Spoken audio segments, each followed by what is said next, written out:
আমি মেলা থেকে কিনেছি তালপাতার এক বাঁশি।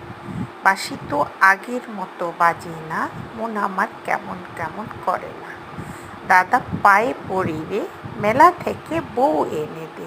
মেলাটা একদম বাঙালির আবহমান একটা উৎসব।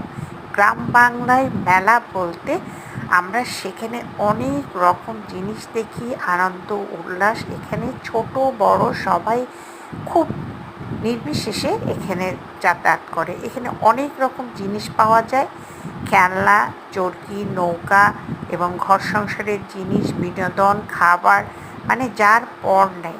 এটা কিন্তু মানুষের জীবনের একটা বিনোদনের অঙ্গ।